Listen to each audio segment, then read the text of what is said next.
नमस्कार साथियों, गौरव ज्ञान धारा में आपका स्वागत है। आज 5-6 दिन बाद अपनी क्लासेस वापस फिर शुरू कर रहे हैं अपन। नियमित चलेगी क्लासें और आप लोगों को भी नियमितता बना के रखनी है, तभी फायदा हो पाएगा। मैं मेरी तरफ से समर्पण पूरा दे रहा हूँ, आप लोगों को अपनी तरफ से प्रयास करना ही है। अब दीपावली आपकी अच्छी रही होगी वैसे, हालांकि इस बार डेंगू का प्रकोप ज्यादा है तो घर घर में बीमारी भी है, लेकिन फिर भी उम्मीद कर रहा हूँ कि आप सभी की दीपावली अच्छी रही होगी। कल की क्लास नहीं आ पाई क्योंकि कल आपको मैंने बता दिया था कि मैं गया था परिवार के साथ में तिरुपति बालाजी के दर्शन करने। आप सभी की सफलता के लिए भी कामना करके आया हूँ और प्रार्थना करके आया हूँ। फिर वहां से जैसे ही आया मैं, तो उसके बाद में पता चला रास्ते में ही कि मेरा एक फ्रेंड है, बेस्ट फ्रेंड रहा है मेरा, उसका एक्सीडेंट हो गया, तो पैर में फ्रैक्चर हो गया। कल शाम को ही ऑपरेशन था उसका, तो रात शाम को ऑपरेशन करवाया है। अभी वापस, अब इसलिए आज सुबह जल्दी शूट कर रहा हूँ, हालांकि क्लास तो आपको 12 बजे मिलेगी। तो अभी वापस फिर हॉस्पिटल भी जाना है मुझे। इसके बाद फिर ऑपरेशन, देखो कल मतलब कितनी सारी चीजें रहती है। ऑपरेशन करवाया, उसके बाद में वहीं पे पता चला कि मेरा जो भांजा है उसकी भी तबीयत खराब हो गई, तो वहीं से फिर वापस परिवार को लेकर उनके वहां, फिर ऐसे करके रात को 12 बजे के करीब जो है मैं घर पहुंचा हूँ। उसके बाद में आज वापस, अभी आज का भी टाइट शेड्यूल रहेगा, लेकिन आपकी क्लासें जो है ज्यादा दिन तक ब्रेक नहीं की जा सकती, क्योंकि कई अभ्यर्थियों को फिर ऐसा लगता है कि सर क्या पता फ्री क्लासेस दे रहे थे तो बंद कर देंगे या ऐसे वैसे। तो देखो, मेरा समर्पण पूरा ही है। यदि मुझे बंद करनी होती तो मैं शुरू ही नहीं करता। मेरी जो कार्यशैली है वो भी अलग है।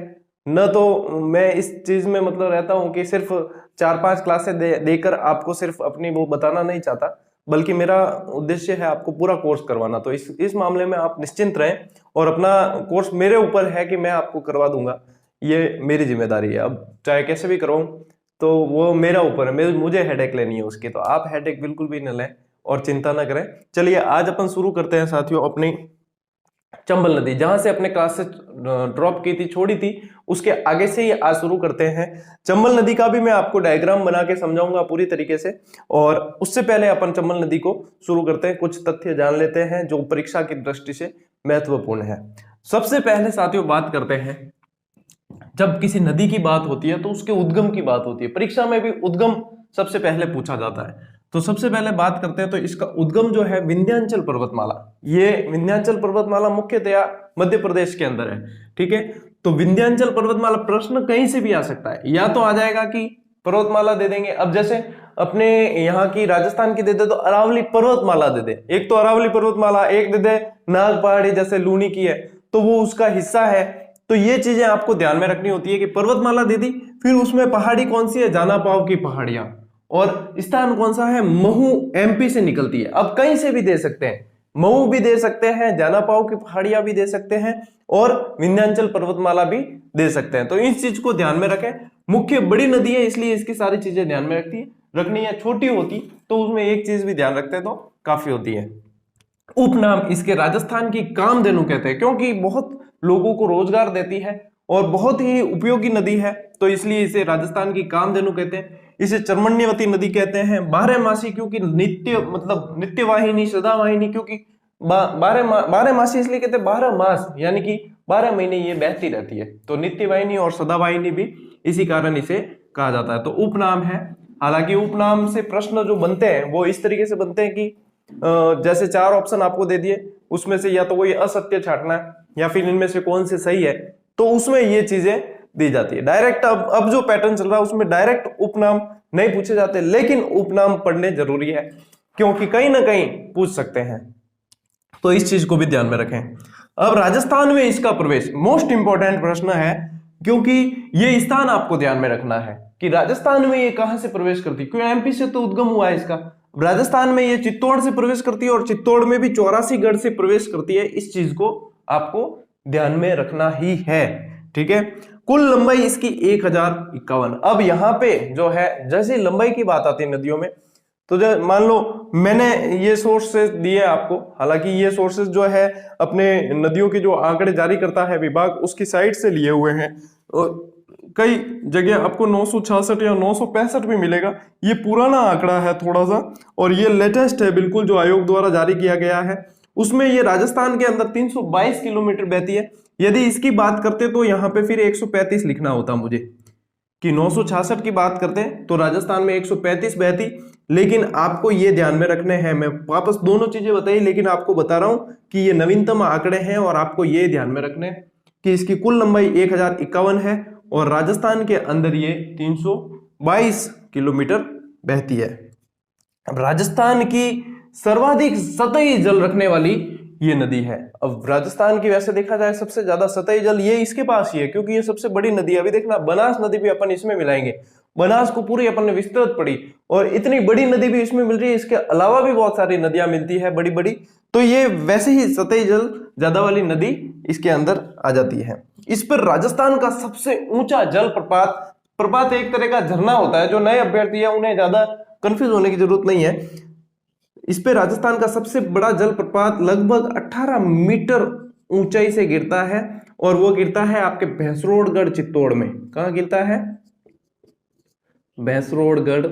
आज आपको भैंसरोडगढ़ भी बताएंगे कि कहां पे बना हुआ है, क्योंकि चंबल नदी पढ़ेंगे ना उसके अंदर बताऊंगा मैं आपको भी। तो भैंसरोडगढ़ भैंसासा और रोड़ा चारण ने दो व्यापारी थे जिन्होंने एकमात्र दुर्ग बनवाया राजस्थान का, जिन व्यापारियों ने बनवाया वो भैंसरोडगढ़ ही था। और भैंसरोडगढ़ में ये 18 मीटर ऊंचाई से चूलिया जलप्रपात, जो राजस्थान का सबसे ऊंचा जलप्रपात है, ये पूछा जाता है, मोस्ट इंपोर्टेंट प्रश्न है। तो ये चूलिया जलप्रपात कौन सी नदी पर है? चंबल पर है। कहां है? भैंसरोडगढ़ चित्तौड़ के अंदर है और ये राजस्थान का सबसे ऊंचा है। यहां से आपको ये चीजें ध्यान में रखनी है, ठीक है। आगे बढ़ते हैं। बहाव क्षेत्र, क्योंकि क्रमशः बहाव क्षेत्र याद होता है तो नदी पढ़नी आसान हो जाती है। तो बहाव क्षेत्र को याद करने का फिर अपना वही ट्रेडमार्क तरीका, ट्रिक क्या है? चिको बुसकर दो चंबल। चिको बस कर कह दो या फिर बूस कर कह दो। बूस कर इसलिए कहा है कि बूस से अपन को बूंदी लेना है, तो चिको बस कर दो चंबल ऐसे कह सकते हो, याद हो जाएगी। मतलब मुझे सारी की सारी याद है। राजबना चितवी अटोस खाएगा बनास पढ़ाई थी, बताया था, है ना। तो ये आपको भी याद करना है। अन्ना पीजे बीजे लूनी में बताया था। जैसे याद हो गया ना तो नदी का एक बहुत बड़ा पार्ट याद हो जाता है, ये समझ लो आप। तो सबसे पहले ये प्रवेश कहां से करती है? प्रवेश करती है चित्तौड़ से। चित्तौड़ से प्रवेश करती है, फिर चित्तौड़ से फिर ये कोटा से फिर ये, हालांकि बताते हैं कि बूंदी में हल्की सी बहती है ये, लेकिन बूंदी आता है इसके अंदर। फिर ये चली जाती है सवाई माधोपुर। कहां चली जाती है? सवाई माधोपुर के अंदर। सवाई माधोपुर से फिर ये कर से अपन को लेना है करौली। बोल रहा भी हूं साथ में, सही दिखे नहीं तो ध्यान रखना। और उसके बाद में ये धौलपुर, धौलपुर से फिर ये यूपी में प्रवेश करती है और यूपी के इटावा मुरादगंज के अंदर जाकर यमुना नदी में मिल जाती है ये पूरी की पूरी। फिर यमुना जाकर गंगा में मिलती है और गंगा ले जाती है अपना जल समुद्र की तरफ। तो यहां से अपने देखो चिको बुसकर दो, चिको बूस कर और दो, चित्तौड़ से फिर कोटा से बूंदी से सवाई माधोपुर, करौली और धौलपुर। इस तरीके से इसका पूरा ही बहाव क्रमशः इस तरीके से चलता है चंबल नदी का। और इस ट्रिक को याद कर लेना, आपकी पूरी की पूरी समस्या यहाँ पे बहाव क्षेत्र से संबंधित समाप्त हो जाएगी, कोई समस्या नहीं बनेगी। इस नदी पर 4 बांध बने हुए। 4 बांध केवल बने नहीं, 100 किलोमीटर के दायरे में ही, सबसे बड़ी बात, 100 किलोमीटर के दायरे में 4 बांध बने हुए हैं। और उसकी भी अपने यही ट्रेडमार्क तरीका है कि ट्रिक। अब ये भी किस लिए ट्रिक है? क्योंकि ये मैंने क्रमशः बताया आपको, ये भी क्रमशः है। कई बार प्रश्न बना है, 1-2 बार बना है, हालांकि ये ट्रिक जो है ये कम से कम 2015 की बनाई हुई मेरी, और उसके बाद तो 2-3 बार प्रश्न बन चुका है कि इसमें से कौन सा क्रमशः नहीं है। तो सबसे पहले देखो आपके आ जाएगा गांधी सागर बांध। गांधी सागर आ गया। उसके बाद में यहां से आ जाएगा आपके राणा प्रताप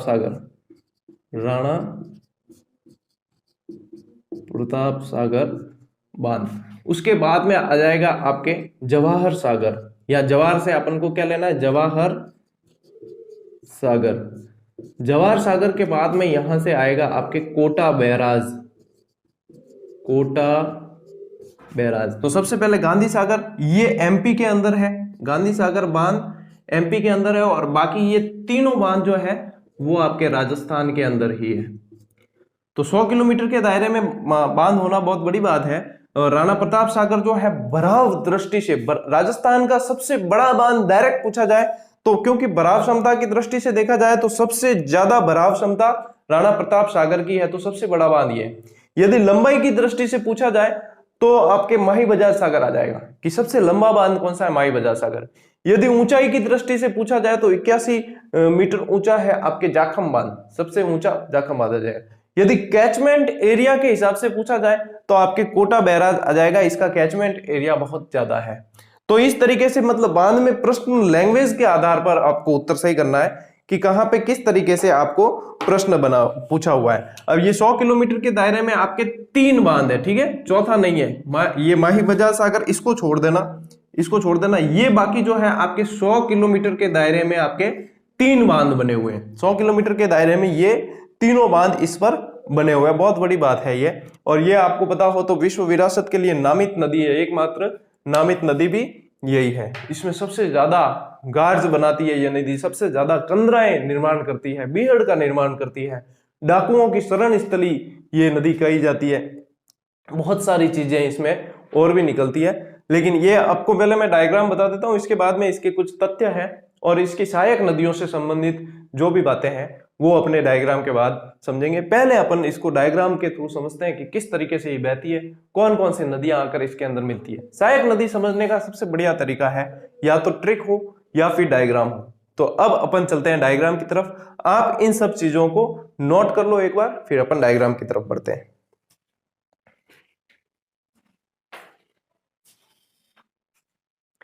तो साथियों तैयार हो फिर डायग्राम बनाने के लिए? चलिए तैयार हो जाओ, नहीं भी हो तो भी। और अब तो थोड़े से क्या है, जाग जाना। अब भर्ती कभी भी किसी भी समय आ सकती है और किसी भी समय आपको पता चलेगा कि अब एग्जाम है, फिर भागदौड़ भगदड़ इतनी मच जाएगी फिर जिसका आपको अनुमान भी नहीं होगा। और अभी जो बढ़िया तैयारी करेंगे शांति काल के अंदर, उनके स्वर्णिम भविष्य का विश्वास मैं दिला सकता हूं कि वे वाकई में अच्छा आगे उनके लिए कुछ होने वाला है।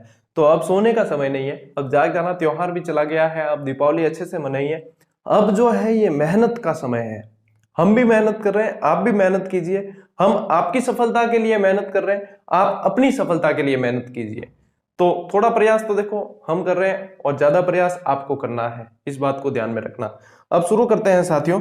सबसे पहले अपने चंबल का चंबल नदी अपन चला रहे हैं, थोड़े से छोटा ही लिखेंगे इसमें ताकि कोई समस्या किसी को, अपनी नदी मतलब इस बोर्ड पे पूरी आ जानी चाहिए, इसलिए छोटा लिखेंगे, ठीक है। सबसे पहले इसका उद्गम कहां से बताया था? जानापाव की पहाड़ी से इसका उद्गम होता है, ठीक है। जानापाव की पहाड़ी, महू एमपी से इसका उद्गम हुआ। इसके बाद में ये आगे चलकर इसका राजस्थान में प्रवेश कहां से होगा?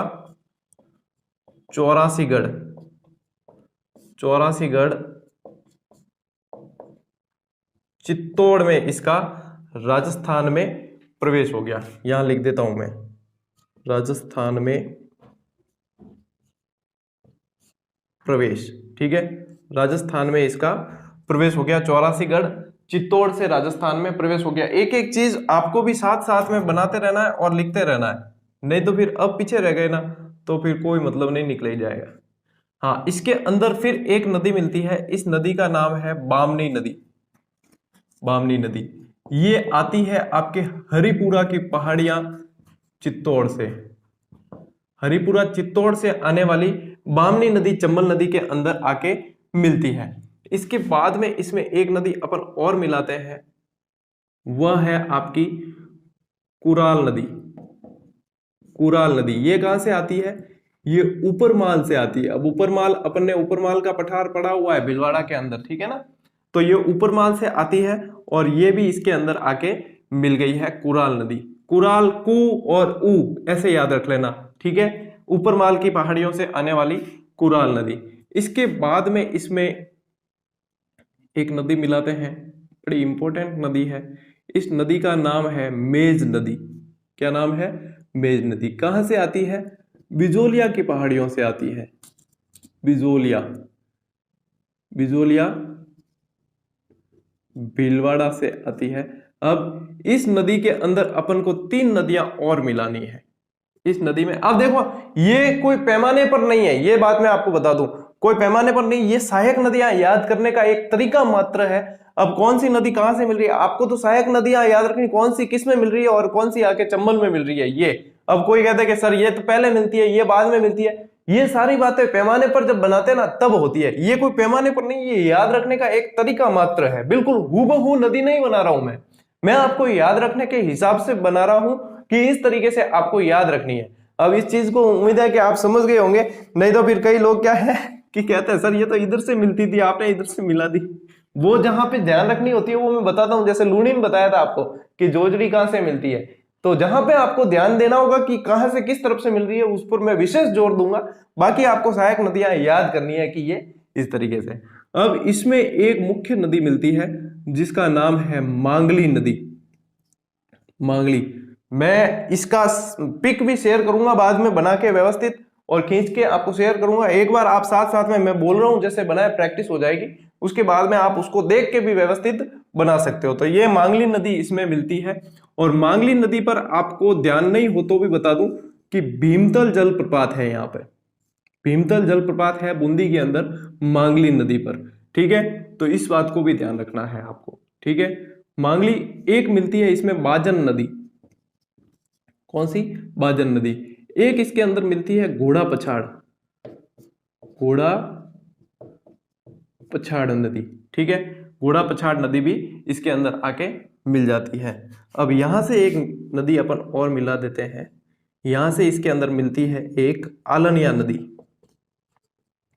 आलनिया नदी कोटा से आती, मुकुंदरा से आती है, कोटा मुकुंदरा से, मुकुंदरा, मुकुंदरा दर्रा अभ्यारण्य है ना, कोटा से आने वाली आलनिया नदी इसके अंदर आके मिलती है। ये घोड़ा पछाड़ इसलिए कहते हैं क्योंकि इस नदी का वेग जो है तेज होता है। घोड़ा पछाड़ एक दाव भी है कुश्ती का, आपको पता हो तो ये घोड़ा पछाड़ है, घोड़े को पछाड़ देती थी ये नदी, ऐसा कहा जाता है। तो इसमें ये चीजें आपको ध्यान में रखनी है। अब जो मेज नदी है ये यहाँ लाखेरी बूंदी में आके इसमें मिलती है, लाखेरी बूंदी के अंदर।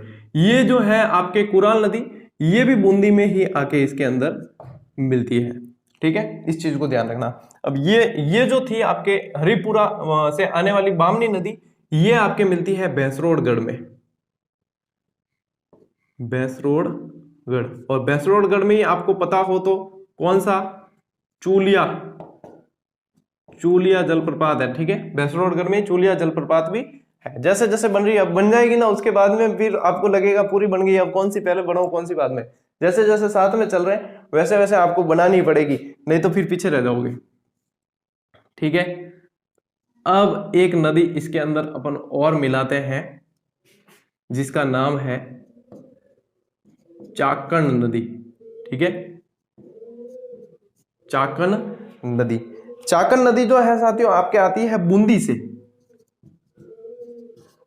बूंदी से आती है और सवाई माधोपुर के अंदर आपके इस चंबल नदी के अंदर आके मिलती है।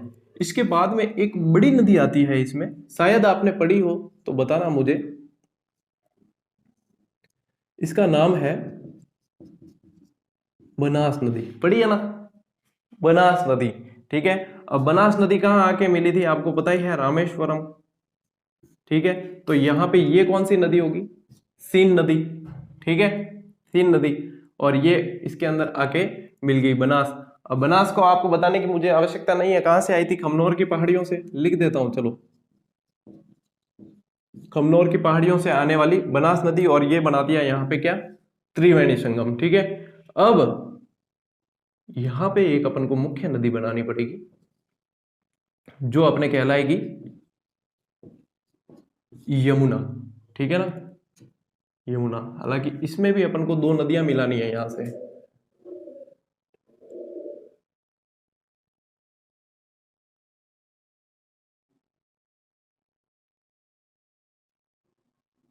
ठीक है, ये एक तो मिलेगी इसमें गंभीर नदी, गंभीर ही नहीं है, गंभीर नदी है, और एक मिलेगी इसमें बाण गंगा।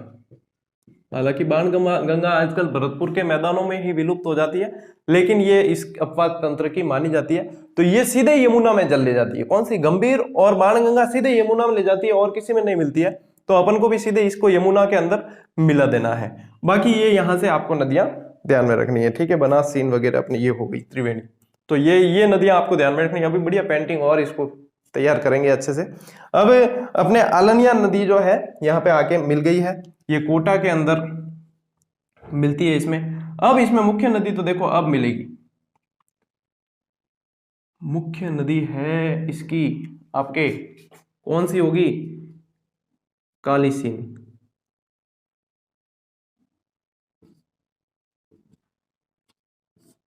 काली सिंध कहां से आती है, ये आएगी आपके, चलो यहां से नीचे से थोड़ा सा मिटा देता हूं मैं ताकि लिखने में अपने ठीक रहेगा।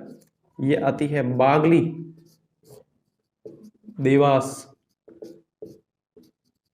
एमपी से ही आती है, ठीक है। बागली देवास एमपी से आती है काली सिंध नदी आपके। और काली सिंध आकर जहां मिलती है वो स्थान है आपके ननेरा, नरेरा कोटा, ठीक है। अब ये काली सिंध जो नदी है ना, इसमें दो मुख्य नदियां आके और मिलती है।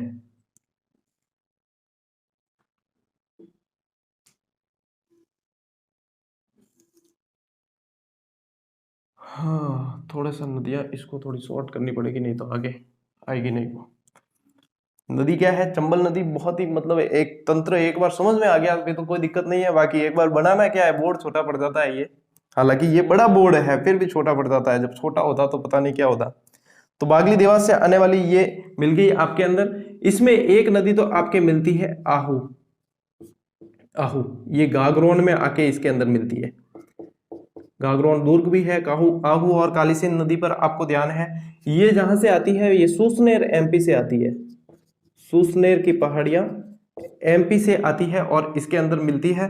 और इसके अलावा ये जो नदी है वो आपके परवन नदी है, परवन, ये भी विंध्याचल की पहाड़ियों से आती है, विंध्याचल एमपी से, ठीक है, एमपी से आती है। इसमें 4 नदियां और मिलानी है। अब बोलो क्रिटिकल केस हो रहा है, क्या कर सका, जड़ो बया जड़ा अपन तो करनो पड़ी, क्रिटिकल होया तो भी करनो पड़ी, है ना। इसको यहाँ पे ले जाते हैं। छोटी छोटी नदियां हैं, कहाँ से आ रही कहाँ जा रही कोई मतलब नहीं, अपन को तो नाम याद रखने हैं कि ये परवन के अंदर मिलती है। और इसके बाद में अपने क्या है, ये परवन जो आके काली सिंध में मिलती है और काली सिंध चंबल के अंदर मिलती है। तो इसमें एक तो मिलती है नेवज, निवाज भी कहते हैं, ठीक है। एक मिलती है काली खो, काली खो नदी। एक मिलती है धार नदी और एक मिलती है आपके इसके अंदर छापी नदी, छापी नदी। तो नेका दाचा ऐसे याद रखी हुई थी मैंने, नेवज, काली खो, धार और छापी, ये सारी मिल गई आपके आके किसमें, परवन नदी में और परवन इधर। अब इसमें यहाँ पे काली खो और परवन जहां मिलती है वहां पे एक दुर्ग बना हुआ है जिसका नाम है मनोहर थाना दुर्ग, मनोहर थाना दुर्ग। मनोहर थाना दुर्ग का मिला हुआ काली खो और परवन के संगम पे, आहू और काली सिंध के संगम पे कौन सा है, गागरोन दुर्ग है, ठीक है। ये आके मिल गई इसके अंदर अपने काली सिंध नदी के अंदर आके मिल गई। और काली सिंध में जहां पे मिली वो स्थान है रामगढ़, रामगढ़ कोटा। रामगढ़ कोटा के अंदर आके परवन नदी मिली है काली सिंध के अंदर, और ये आगे जाकर मिल गई है काली सिंध फिर चंबल नदी के अंदर मिल गई, ठीक है। अब आगे एक और बड़ी नदी अपन को मिलानी है इसके अंदर जिसका नाम है पार्वती नदी। क्या नाम है, पार्वती। सीहोर एमपी से आती है, कहां से आती है, सीहोर एमपी से आती है पार्वती नदी। और पार्वती आके मिलती है पलियावास सवाई माधोपुर में, पलियावास सवाई माधोपुर के अंदर आके इसके अंदर मिलती है। एक नदी अब लास्ट में रह गई अपने, एक और मिलानी है इसके अंदर अपन को, यमुना को थोड़ी छोटी कर देते हैं देखो अपने हाथ में अभी तो यहाँ पे नदियों को छोटी बड़ी करना भी। इसके अंदर ये सर्पिलाकार आकार में बहती है इसलिए इसको सर्पिलाकार ही बनाता हूं मैं। इसका नाम है कुनू नदी। क्या नाम है, कुनू नदी है। और कुनू नदी आती है गुना एमपी से, कहां से आती है, गुना एमपी से आती है और करौली के अंदर आके इसमें मिलती है, करौली के अंदर आके इसमें मिलती है। और ये यहां पे बह रही थी, ये इटावा, इटावा, मुरादगंज, मुरादगंज यूपी।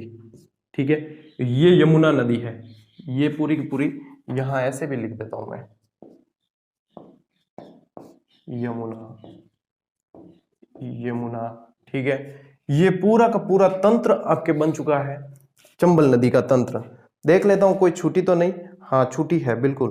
पार्वती के अंदर अपन को मिलानी है बिलास, बैंतली और कुल नदी। अब क्या मिला हुआ है, जगह कौन बची?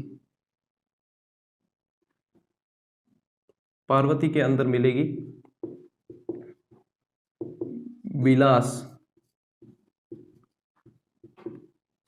बैंतली और कुल। सिर्फ सहायक नदियां याद रखने के हिसाब से बिलास, बैंतली और कुल नदी मिलती है पार्वती के अंदर और पार्वती इसके अंदर। और ये सारी देखो छोटी छोटी नदियां हैं, लेकिन ये वाकई में देखा जाए तो बहुत बड़ी नदियां हैं, क्योंकि बनास अपन ने इसके अंदर इतनी छोटी सी बताई है, लेकिन बनास का पूरा तंत्र पड़ा था तो कितनी बड़ी नदी थी। और उसके बाद में ये देख लो, ये गंभीर, बाणगंगा वगैरह सब इसके अंदर।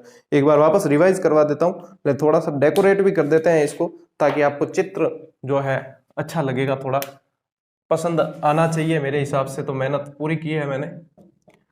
अब क्या है, थोड़ा पानी जब नदी के अंदर आता है तो नदियां अच्छी लगती है।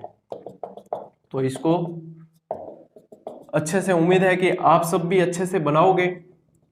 और मैं अभी आपको पेपर में बनाया हुआ भी बताता हूं कि मैं पेपर में मैंने कैसे बनाया है, वैसे ही आपको बनाना है। बोर्ड पे तो देखो जगह कम होती है, हालांकि पूरी कोशिश की है कि फिर भी सही बनाया जाए, लेकिन फिर भी आपको पता ही है क्यों इतनी बड़ी नदी को बोर्ड पर बनाना, फिर वापस इसके लिए तो बहुत बड़ी पोस्टर साइज के वो चाहिए, मतलब पेन से बनाए तो भी। हालांकि अक्सर ये साफ दिखेंगे वैसे, लेकिन नहीं भी दिखेंगे तो मैं इसका टेलीग्राम पे वो डाल दूंगा आपके फोटो लेकर, व्यवस्थित स्कैन करके, ताकि आपके कोई समस्या नहीं होगी। और सहायक नदियों से ये संबंधित मैं लिखवा भी दूंगा आपको वापस कि कौन सी कहाँ से आ रही है, कहाँ मिल रही है, तो ऐसी चिंता की बात आपके नहीं है। हालांकि चित्र जरूर बना लेना, क्योंकि सबसे बेस्ट तरीका है याद रखने का। और एक बार बनाना सीख गए, कोई ज्यादा समय नहीं लगेगा, बनाना सीख गए तो उसके बाद में आपके वो 12-25 हो जाएगी। और हाँ साथियों, शेयर जरूर करें क्लासेस, क्योंकि आपका शेयर जो है सिर्फ शेयर नहीं है, हमारा हौसला है, ये समझ लीजिए आप। तो शेयर करें तो हमें भी क्या है, काफी खुशी मिलती है कि विद्यार्थी भी अपना कर्तव्य, दायित्व निर्वहन अच्छे से कर रहे हैं।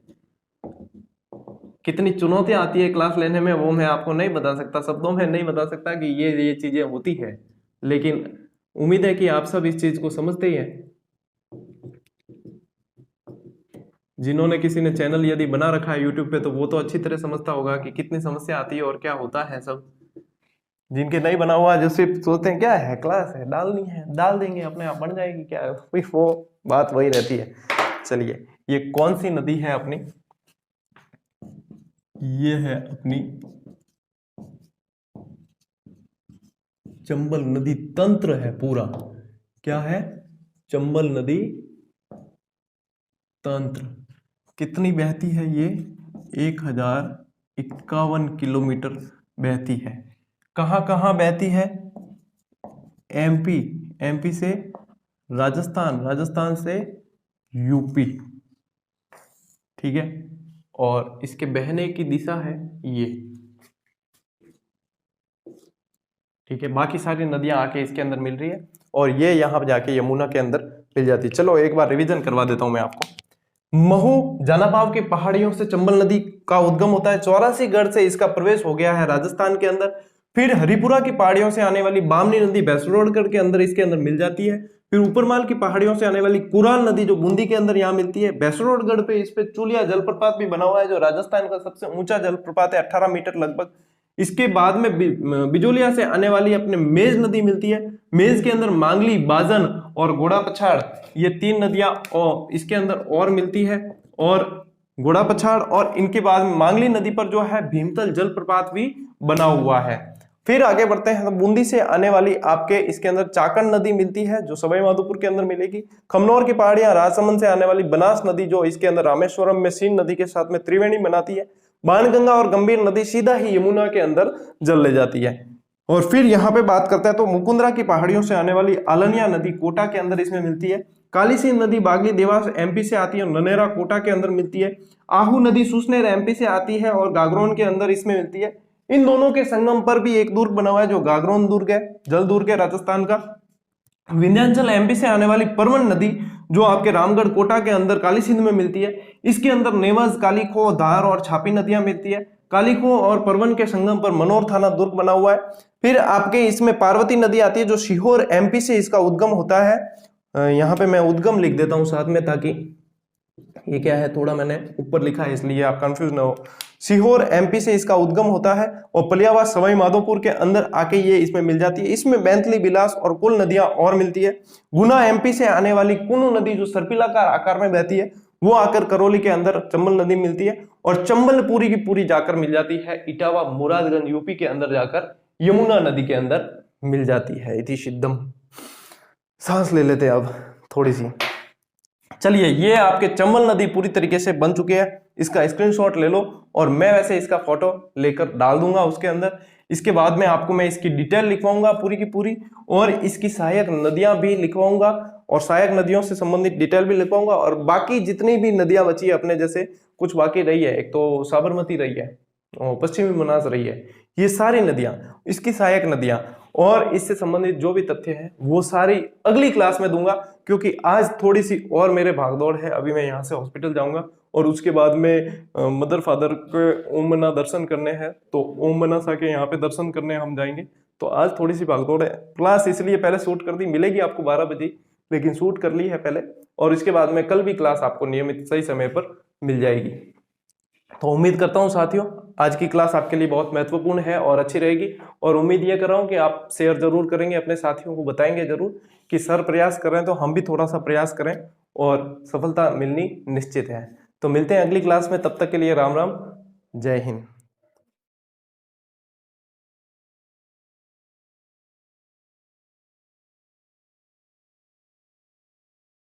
नमस्कार साथियों, गौरव ज्ञान धारा में आपका स्वागत है।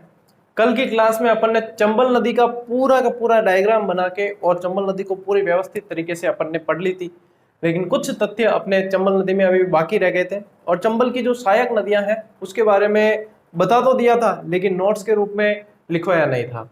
तो आज की क्लास में अपन चंबल नदी को पूरी तरीके से पढ़ लेंगे, यानी कि मैं लिखवा दूंगा नोट्स के रूप में उसकी सहायक नदियां भी आपको, और इसके अलावा अपन बाणगंगा, गंभीर और अपने जो बाकी रह गई है नदियां वो भी इसी क्लास में पूरी करने की कोशिश करेंगे। और नदियों वाला जो टॉपिक है वो आज अपने ये इस क्लास में पूरा कर देंगे। फिर अपवा तंत्र का एक और पार्ट है, उसको अगली क्लास से शुरू करेंगे। चलिए, ज्यादा समय को व्यर्थ करने की आवश्यकता है ही नहीं वैसे भी, तो अपन सीधा ही शुरू करते हैं। चंबल नदी की लंबाई मैंने आपको कल बता दी थी 1051, जो नवीनतम आंकड़ों के अनुसार ऑथेंटिक यही है। और 966, 965 आपको कहीं दिखता है, कोई दिक्कत नहीं, लेकिन इसको ध्यान में रखें। इसके अकॉर्डिंग ये कहाँ एमपी के अंदर जो है ये आपके 320 किलोमीटर बहती है। एमपी के अंदर मध्य प्रदेश, जनापाओं की पहाड़ी महू एमपी से निकलती है और 320 किलोमीटर बहती है। फिर 84 से राजस्थान में प्रवेश करती है और राजस्थान के अंदर ये 322 किलोमीटर बहती है। 322 किलोमीटर बहने के बाद में ये एमपी, यूपी और राजस्थान की सीमा बनाती है। यानी पहले तो एमपी और राजस्थान की सीमा बनाती हुई बहती है, फिर राजस्थान में बहती है, फिर यूपी और राजस्थान की सीमा बनाती हुई बहती है। तो ये जो सीमा, कुल सीमा निर्धारण करती है वो 252 किलोमीटर जो है बॉर्डर बनाती हुई चलती है। फिर यूपी के अंदर ये 157 किलोमीटर बहती है और ऐसे करके ये टोटल जो है 1051 किलोमीटर बहती है अपनी चंबल नदी। सबसे ज्यादा सतही जल रखने वाली है, कल बताया था मैंने आपको। इसके बाद बात करें तो यूनेस्को की विश्व धरोहर में नामित राजस्थान में बहने वाली एकमात्र नदी जो है वह चंबल ही है।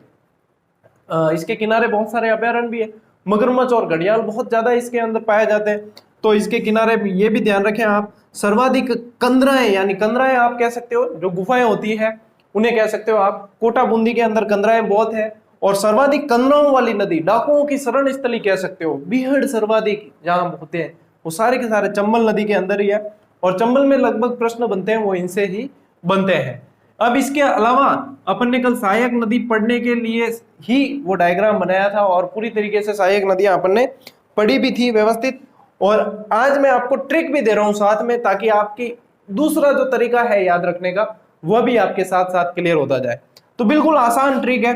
काकू, आप अपनी मेज बापू से बनवाओ। काकू आप अपनी मेज बापू से बनवाओ। बिल्कुल आसान है और इसमें मुख्य मुख्य सहायक नदी आ जाएगी। अब बिल्कुल व्यवस्थित तो जो कल डायग्राम बनाया अपन ने उसके अंदर ही है, कौन सी किसकी सहायक है, इसके अंदर तो अपन ऐसे भी पढ़ लेंगे, जो काली सिंध की सहायक है वो भी इसमें एक दो आ जाएगी, लेकिन मुख्य जो बताया है जैसे कि आहू और परवन काली सिंध में मिलती है, तो वो डायग्राम से क्लियर हो चुका है। अब बाकी ऐसे देखा जाए आपके, तो सबसे पहले जैसे मैं यहां से ये ले लेता हूं कि सबसे पहले इसकी मुख्य नदी अपने आ जाएगी सहायक में काली सिंध। यदि यहां से लूं तो फिर आ जाएगी आपके कुराल नदी, ठीक है। यहां से अपन ले लेते हैं आलनिया नदी, आलनिया, ठीक है। फिर यहां से अपन ले लेते हैं परवन। अब परवन मैं यहाँ लिखा हूं, लेकिन परवन आपको पता है परवन और आहू काली सिंध की सहायक नदियां है, लेकिन चंबल में भी पूछा जाता है क्योंकि आखिर में पानी इनका जाकर कहाँ मिलता है, चंबल में मिलता है। फिर यहां से अपन ले लेते हैं कि आपके पार्वती नदी, पार्वती मिलती है इसके अंदर, पार्वती आ जाएगी। यहां से फिर ले लेते हैं अपन नेवज नदी, नेवज नदी, ये मेज ऐसे की ऐसे यहाँ आई जाएगी आपके मेज नदी। फिर यहां से ले लेते हैं अपन बामनी नदी, बामनी नदी, ठीक है, इसको छोड़ देते हैं एक बार। और यहां से आ जाएगी आपके सीन नदी, सीन आ जाएगी। और ये यहां से आ जाएगी बनास, जो मुख्य नदी है इसकी बनास नदी। इस तरीके से आपको मुख्य मुख्य तो फिर भी इसमें ट्रिक में आ जाएगी, लेकिन मेन जो है वो डायग्राम जैसे याद करोगे वैसे आपके वो आ जाएगी। 2-4 बार बनाओगे ना डायग्राम तो वैसे भी याद हो जाएगा। और मुख्य मुख्य ये आ चुकी है आपके, इस तरीके से भी आप याद कर सकते हो। नदियों से जो प्रश्न बनते हैं साथियों, वो आपके या तो बनेंगे उद्गम, या वो राजस्थान में कहां से प्रवेश कर रही है, या उसके अंदर कौन सी नदी कहां मिल रही है, या फिर जो प्रश्न ज्यादा से ज्यादा सबसे ज्यादा जो प्रश्न बनते हैं वो सहायक नदियों से बनते हैं कि इसमें से कौन सी सहायक नदी है या इसमें से कौन सी सहायक नदी नहीं है। तो नदियों में हमेशा ये चीज जरूर ध्यान रखें कि आपको सहायक नदी बहुत अच्छी तरीके से ध्यान होनी चाहिए कि कौन सी किसकी सहायक नदी है। यदि इतना भी याद है तो नदी के अंदर मान लो कि आपने 60% काम कर लिया, यदि आपको सहायक नदियां सभी की याद है। और ज्यादातर पुराने पेपर उठा के देख लेना, चाहे आरएस का देखो, चाहे सेकंड ग्रेड, चाहे फर्स्ट ग्रेड, कोई भी देख लो, तो उसके अंदर सभी के अंदर आप देखोगे कि ज्यादातर प्रश्न जो पूछे हैं वो सहायक नदियों से पूछे जाते हैं प्रश्न। तो इन चीजों को विशेष ध्यान रखें, एक बार इन्हें नोट कर लो, उसके बाद में अपन आगे बढ़ते हैं।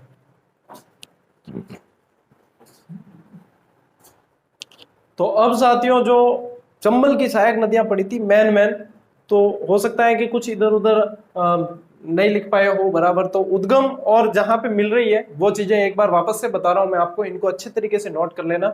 और जो पुरानी नदियां अपन ने पढ़ी है उसमें भी यदि आपने इस तरीके से नहीं लिखा है, सिर्फ चित्र बनाए हैं तो काम नहीं चलेगा, साथ में इस तरीके से भी लिखना है आपको। और इसीलिए ये चीज बता रहा हूं कि इस तरीके से भी नोट्स आपको बनाना है, तब वो आपके लंबे समय तक काम आने वाले हैं। तो आप देखो चंबल नदी के अंदर मिलने वाली नदियों में एक तो अपन ने बामनी सहायक पढ़ी है, तो उसका उद्गम अपन ने पढ़ा था हरिपुरा चित्तौड़गढ़ से निकलकर, और चित्तौड़गढ़ के अंदर ही भैंसरोडगढ़ के अंदर ये मिल जाती है चंबल के अंदर। बामनी का किस्सा खत्म।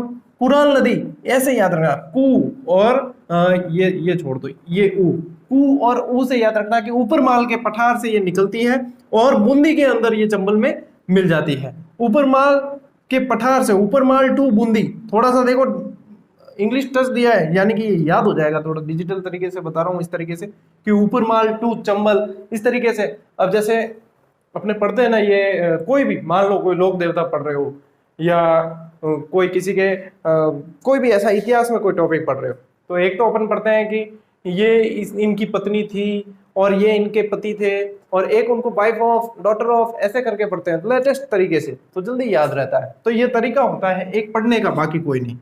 मेज नदी बिजोलिया से निकलती है और लाखेरी बूंदी के अंदर चंबल के अंदर मिल जाती है। काली सिंध बहुत इंपॉर्टेंट नदी है, बागली देवास से निकलती है। कहां से निकलती है?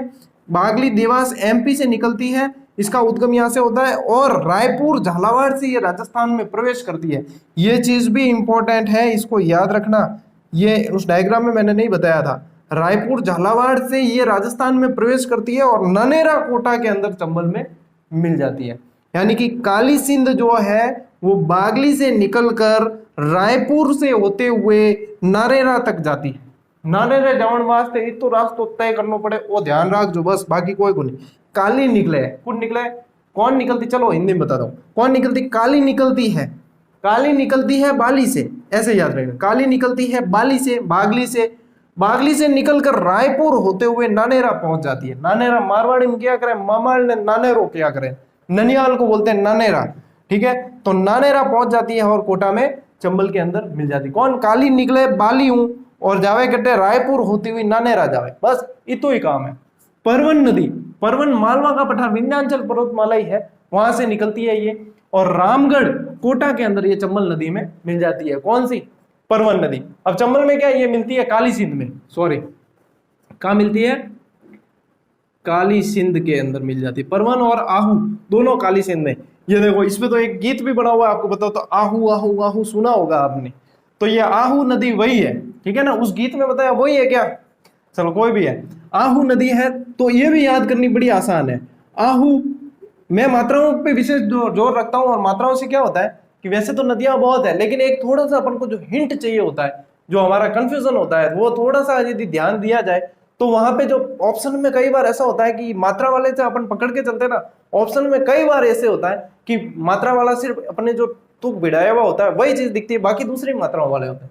तो आहू से सुसनेर पकड़ा हुआ है कि ये भी ऊ की मात्रा है, ये भी ऊ की मात्रा। एमपी से उद्गम होता है नंदपुर, ये देखो इसमें भी ऊ की मात्रा आ गई। नंदपुर झालावाड़ से ये राजस्थान में प्रवेश करती है और गागरोन के अंदर काली सिंध में मिल जाती है। और गागरोन दुर्ग भी जो है वो आहू और काली सिंध के संगम पर ही बना हुआ है, तो ये भी मोस्ट इंपोर्टेंट नदी है। पार्वती नदी सीहोर एमपी या सीहोर एमपी से निकलती है ये, और सीहोर टू पलिया गांव, पलिया गांव का है सवाई माधोपुर के अंदर, सवाई माधोपुर के अंदर जाकर किस में मिल जाती है, चंबल के अंदर। लेकिन उससे पहले इसका प्रवेश जो होता है राजस्थान में, प्रवेश होता है इसका करैयाहट, नाम भी कैसा, करैयाहट 12 से राजस्थान में प्रवेश करती है। 12 के अंदर करैयाहट नामक स्थान से राजस्थान में इसका प्रवेश माना जाता है, इसका पार्वती नदी का। और उसके बाद में ये पलिया गांव सवाई माधोपुर के अंदर जाकर चंबल के अंदर मिल जाती है। कुल्लू नदी सर्पिलाकार आकार में बहती है, हालांकि बनास नदी है ना वो भी टोंक में सर्पिलाकार आकार में बहती है, लेकिन इसकी खासियत यह है कि ये 2 बार राजस्थान में और 2 बार एमपी में बहती है। तो सर्पिलाकार बहती है तो फिर क्या है कि वो बॉर्डर क्रॉस करती है ऐसे बार बार, एक बार इधर जाती है, एक बार इधर, एक बार इधर, एक बार इधर। तो ये इस तरीके से 2 बार राजस्थान 2 बार एमपी में बहने वाली नदी है। और ये गुना एमपी से करौली, करौली के अंदर ये मिल जाती है चंबल के अंदर। बाकी अपन ने बनास व्यवस्थित पड़ी है, सीन नदी उसके साथ में त्रिवेणी बनाती है, और बाकी छोटी छोटी नदियां जो डायग्राम में अपन ने पढ़ी है। मुख्य मुख्य नदियां जो थी, जो आपके इसमें पूछी जाती है सहायक नदियों के अंदर, और जहां तक मुझे लगता है कि यदि इनके उद्गम वैसे तो बहुत कम पूछे जाते हैं, यदि पूछ लिया जाए तो इनके लगभग पूछे जाते हैं। बाकी आपको डायग्राम में तो व्यवस्थित बताया ही है। तो जो विद्यार्थी यदि सीधी ही ये क्लास देख रहे हैं तो उनके लिए इससे पहले वाली 18 नंबर जो क्लास थी अपनी वो देखनी जरूरी है, और उससे भी पहले जो है जितनी जितनी नंबर पीछे जाते जाओगे, यानी कि सीधे ये क्लास देख रहे हो तो अपने जो जीके स्टार्ट किया वो 1 नंबर क्लास से और सिलेबस के अनुसार व्यवस्थित रूप से चल रहे हैं, तो क्रमशः देखते हुए आओगे तो ज्यादा बेटर रहेगा और अच्छे से नोट्स बन पाएंगे और व्यवस्थित तरीके से तैयारी हो पाएगी। बाकी अपने जैसे अभी चल रहे हैं वैसे ही आगे ऐसे ही क्रमशः सिलेबस के अनुसार चलेंगे। तो एक बार इन्हें नोट कर लो और उसके बाद में अपन आगे बढ़ते हैं।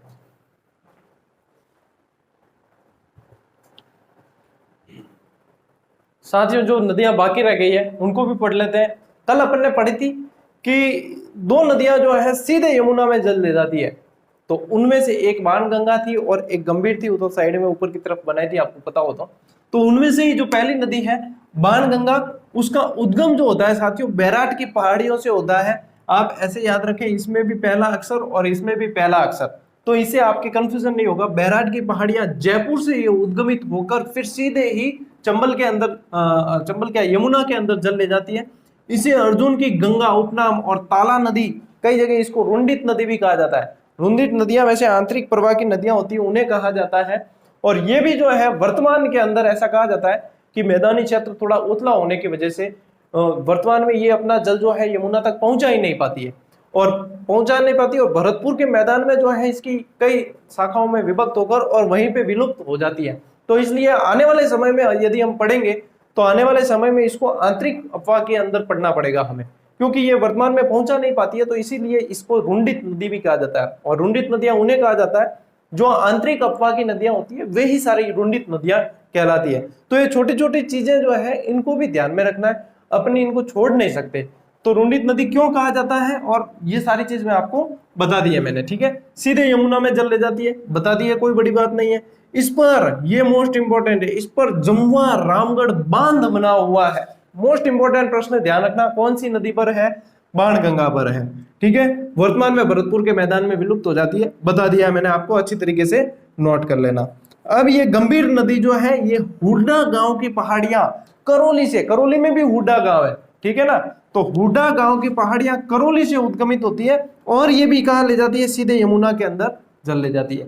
प्रश्न की लैंग्वेज कैसे भी आए, उत्तर करना अपन को आना चाहिए। तो ये सारी लैंग्वेज जो प्रश्न की बनती है, उसी अकॉर्डिंग मैं आपको क्लासेस दे रहा हूं, और उसी अकॉर्डिंग सारी की सारी चीजें बता रहा हूं। अब जो क्लास साथियों आगे जो प्रश्न बनते हैं, वो आपके अपवाह तंत्र के अंदर, देखो अपवाह से संबंधित जो भी चीजें हैं वो सारी सारी बनेगी। तो प्रश्न जो है यहाँ से भी बनता है, जलप्रपात से भी बनता है। जलप्रपात क्या होते हैं, एक तरह के झरने होते हैं, सीधी सी बात है, कोई ज्यादा इतना मतलब प्रपात कह दिया तो क्या बड़ी बात, इतनी कोई बड़ी बात नहीं है। प्रपात यानी झरने हैं, और कौन कौन सी नदी पर बने हुए हैं ये ध्यान रखना है, और किस जगह है, नॉर्मल सी बात है, ज्यादा लोड लेकर नहीं पढ़ना, आराम से हंसते खेलते पढ़ो और व्यवस्थित तरीके से याद करो उन्हें, और फिर आगे बढ़ो, यही तरीका होता है। और फिर आगे जैसे जैसे स्ट्रेटेजी आपको जैसे बतानी होगी, वैसे मैं समय समय पर आपको बताता रहूंगा।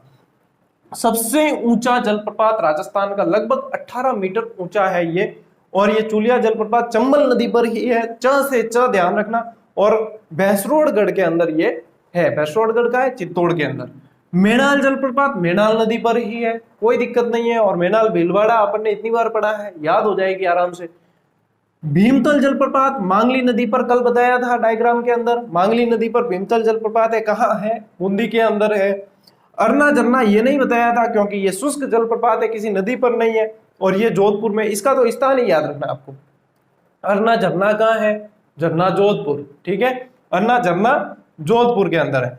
दीर जलप्रपात कुकुंद नदी, जब आपको आंतरिक अपवाह की पढ़ाई थी उसमें बताया था ये कि दीर जलप्रपात इसमें भरतपुर पर बना हुआ है। ये मुख्य मुख्य जलप्रपात है।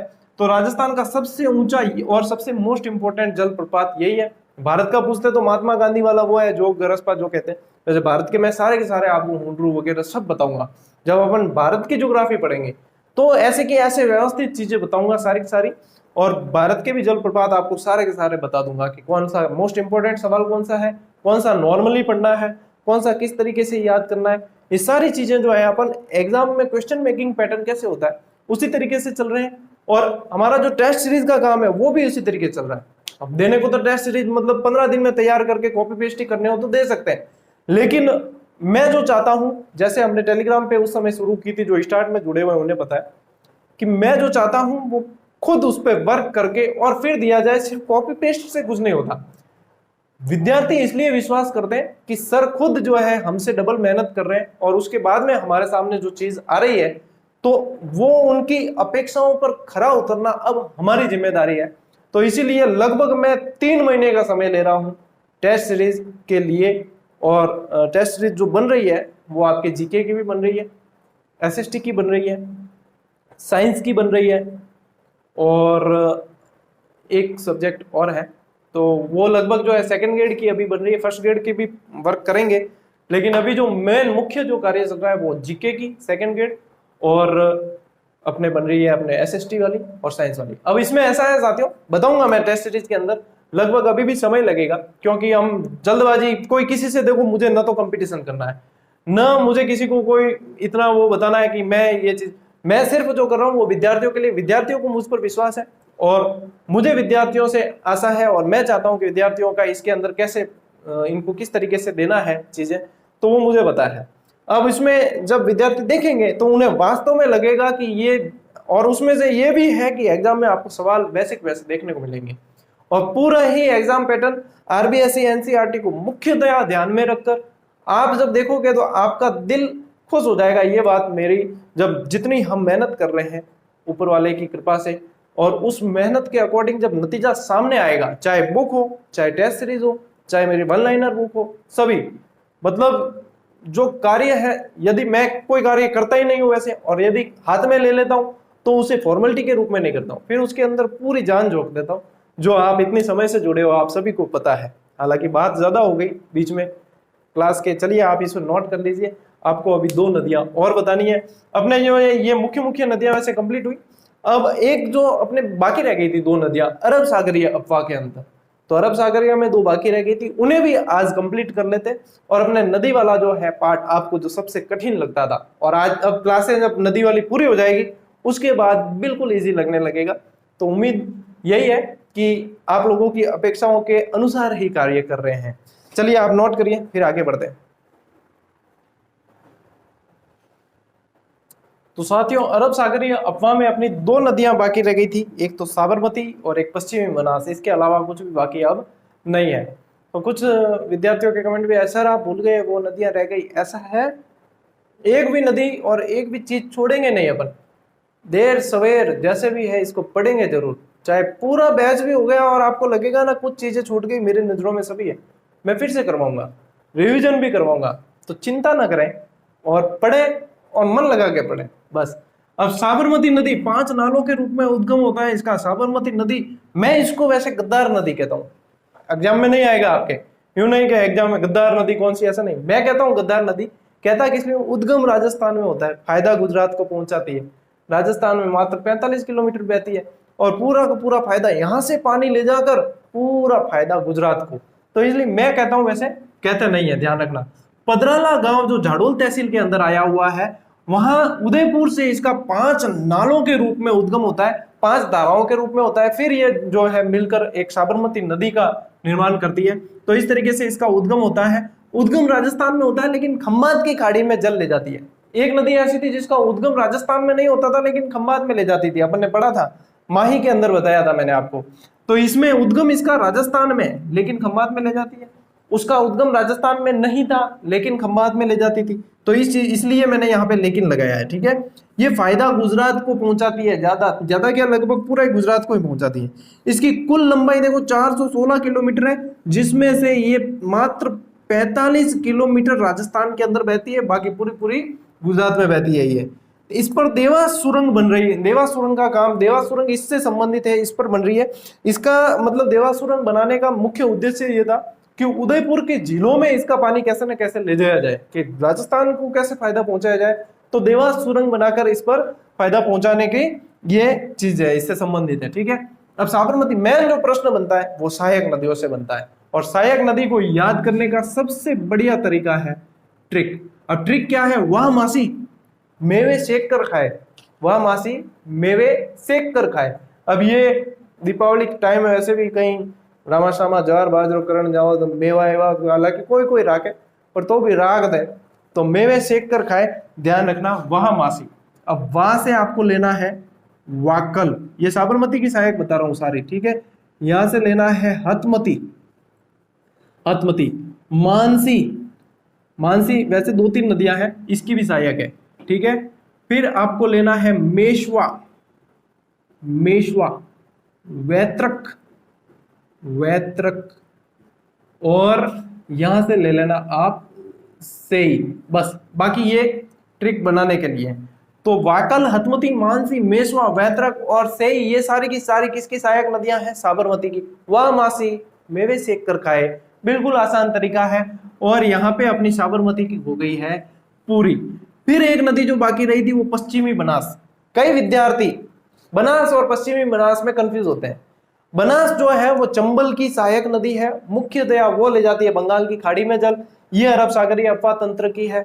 तो पश्चिमी बनास इसका नाम है। इसका उद्गम सिरोही से होता है, नया सानवाड़ा की पहाड़ियां, सिरोही से इसका उद्गम होता है। और इसके ये देखो, ये अरब सागरीय अफवाह तंत्र की नदी है, ठीक है। कच्छ के रन, लिटिल रन में इसका पानी समाप्त हो जाता है वहीं पे, और ये वहां पे मतलब कच्छ के रन में ले जाके मिला देती है। आबू रोड और गुजरात का डीसा इसके किनारे स्थित है। अब ये साबरमती में भी अपने क्या, गांधीनगर, साबरमती, ये गांधीनगर और ये साबरमती किनारे है। पश्चिमी बनास के किनारे आबू रोड, डीसा, स्वरूपगंज, ये सारे हैं, जिसमें स्वरूपगंज के अंदर आपके इस पर बनास बांध भी बना हुआ है। तो ये सारी जो जो प्रश्न बनते हैं वो सारे बता रहा हूं। वैसे मुख्य प्रश्न इसमें से बनता है, एक तो इसका उद्गम और एक इसकी सहायक नदी जो है ये। इसकी सहायक नदी सीपू है, एक नदी ही याद रखनी है आपको, और इस सीपू को ही सूकली नदी भी कहा जाता है, ठीक है। तो ये सीपू या सूकली आ जाए, ध्यान रखना, पश्चिमी बनास की सहायक नदी है। और इस पर सिरोही के अंदर सूकली सेलवाड़ा परियोजना भी है, ठीक है। सुकली सेलवाड़ा परियोजना कहाँ है? सिरोही के अंदर है। कौन सी नदी? अपने सीपू नदी। सीपू किसकी सहायक है? पश्चिमी बनास की सहायक है। बस इतनी सी बातें थोड़ी सी है जो आपको ध्यान में रखनी है। और ये चीज है, तो ये अपने जो है आज नदियां पूरी हो चुकी है साथियों।